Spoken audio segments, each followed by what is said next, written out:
This learning object is a production of Abu Dhabi Men's College, Center of Excellence for ICT and Learning Technology. Today I'm going to talk about the importance of organisational behaviour and why managers need to have a very good understanding of organisational behaviour in order to ensure that the organisation is effective. Organisational behaviour really looks at the way the individuals interact, cope with and deal with what's going on in the organisation, and it looks at the way the organisation actually responds to external events that occur around it. Basically, we look at organisational behaviour from three perspectives. The first is the perspective of the individual. Now, as we know, all individuals are unique and have a very different perception of the world and what's going on around them. Individuals are motivated in different ways, they're satisfied in different ways, they have different expectations, different wants, and it's up to a manager to understand what those individual needs are so they can address each one in turn. The second level that organisational behaviour is examined is by groups. All organisations are divided into departments and sections, and there are key formal groups and informal groups. Now, formal groups are obviously important in organisations. They are put together for specific purposes, maybe to complete a project, and informal groups are equally as important. They're the groups in organisations that are formed because people have something in common. So maybe they share an interest in reading books, maybe they become friends because of other reasons, but those informal groups are in fact very powerful. Now, a manager needs to understand who is involved in those informal groups and how those groups interact, because that's going to affect what goes on in that organisation. The third and final level is the organisation itself. Now, all organisations are unique and different, and each organisation has its own distinct culture.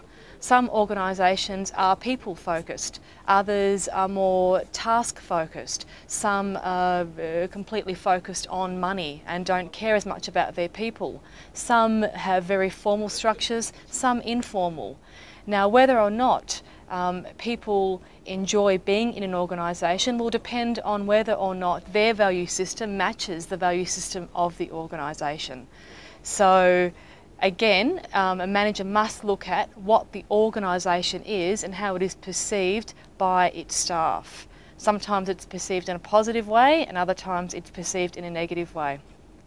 So just reinforcing those ideas, organisational behaviour is always examined at three levels: the individual, the group and the organisation itself. Now, if a manager can understand all of the factors associated with these three areas, then they can actually implement changes to ensure that the organisation continues to run smoothly. And that really is a big part of the manager's job to do that. Organisational behaviour is very complex because it examines key things like motivation. And we're all motivated by many different variables. It looks at the way that people deal with conflict. It looks at stress, which is a very major concern these days. It looks at negotiation. It looks at organisational culture. It deals with issues of diversity. All of these things combine and make a very unique workplace, and only through understanding and being able to implement some of these key things can an organisation run smoothly. The most important thing in an organisation is communication skills, and only through open and transparent communication can an organisation really run smoothly. Staff often feel very demotivated and annoyed if things are not communicated to them clearly and fairly. And successful organisations tend to be the organisations that have transparent and excellent communication strategies where the staff feel that they are involved and a part of that process. So, in summary, a manager can do very well and ensure that things run smoothly in his or her department and the organisation as a whole if he or she can understand the key principles of organisational behaviour that pertain to the individual, the group and the organisation as a whole. Each individual is unique and has a unique and different personality. And obviously different personalities suit different organisations.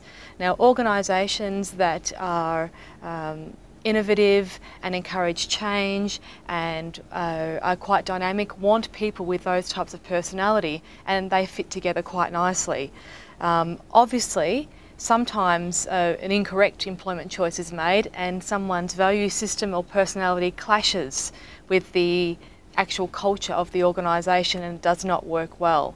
So again, this is highlighting the fact that individual differences and personalities do matter and do need to be taken into account when it comes to considering whether or not the person will suit the organisation.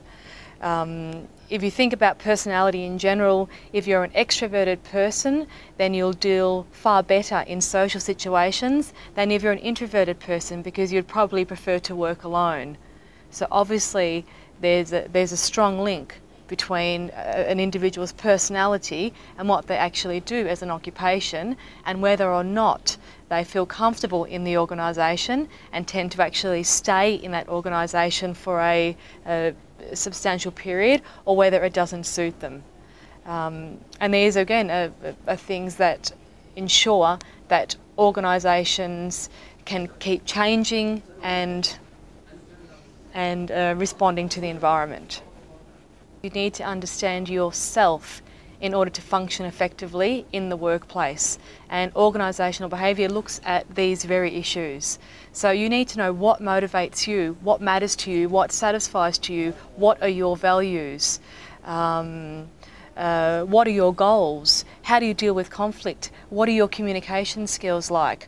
Only when you understand all of those things about yourself can you actually then function effectively in an organisation and gain from that organisation as well. So organisational behaviour covers all of these things, so it really does help you to understand yourself far better.